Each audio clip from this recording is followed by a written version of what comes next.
Hello and welcome. My name is Biagio Mazza, Pastoral Associate at St. Sabina Parish in Belton, Missouri, and I'm here to welcome you to another Do You Know series question.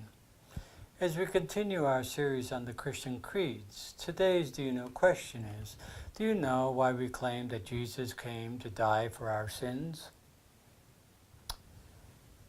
A key question that has been with Christianity from the very beginning is, why did God choose to become human in the person of Jesus?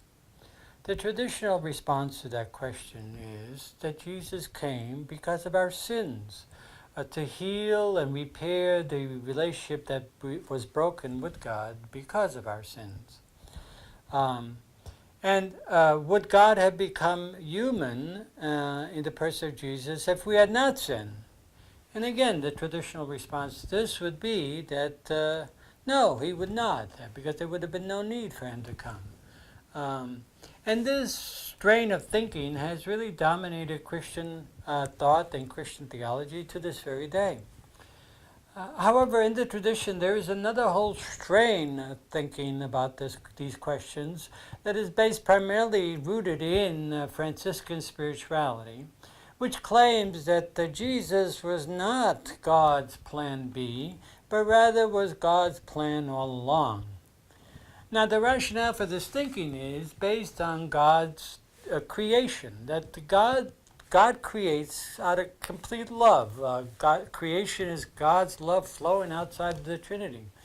God creates out of love, and therefore the desire of the loved one is to always be one with the beloved. And therefore, God's plan to be one of us was there from the very beginning. Then, the question that then comes up is, then why did Jesus have to die on the cross? Well, Jesus came primarily to live and to model for us what it means to be fully human according to the way God had created us, in showing love, care, compassion, understanding, and mercy towards one another. That is what Jesus came to do. However, that sort of lifestyle and those values became a real challenge to the way human beings typically operate. Jesus' way of understanding what it means to be human and of dealing with all as members of God's family challenged many of the authorities at the time, as well as many people who did not see themselves as acting and operating this way.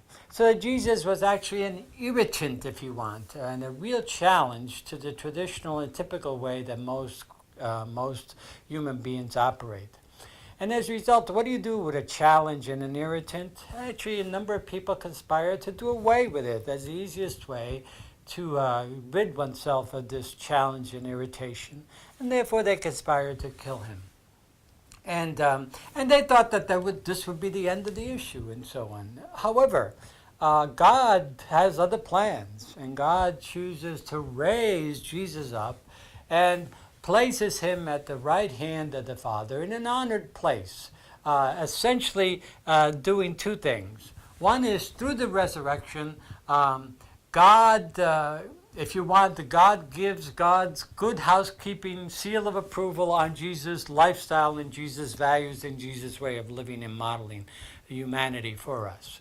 The other, seated at the right hand of the Father, is the honored place where Jesus now is the ultimate criteria of what it means to be fully human and what it means for us as human beings to live according to the way God desires of us and the way God created us.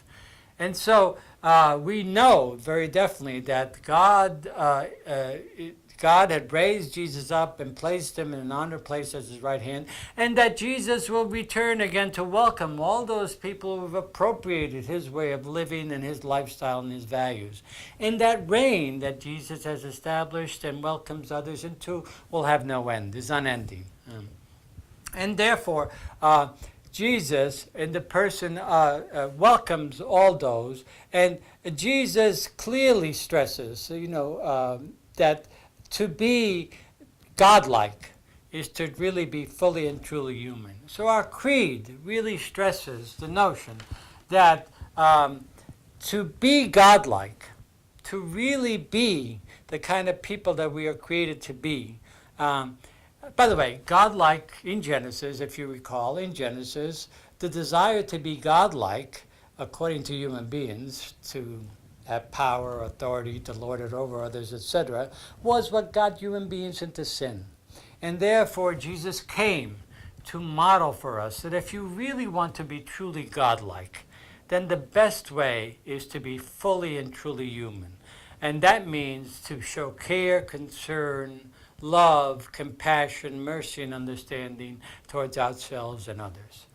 And so in this mode, the Creed truly affirms the fact that we are Jesus' model for us, God's desire to be human, and that we, by imitating and appropriating that for ourselves, become truly disciples of the Lord and more godlike. So I hope this has helped to explain why Jesus came, the affirmation that we have, why Jesus came and died for our sins. And I hope you'll return again to more of the You Know series questions as we continue to explore our faith traditions and our faith beliefs. Thank you very much.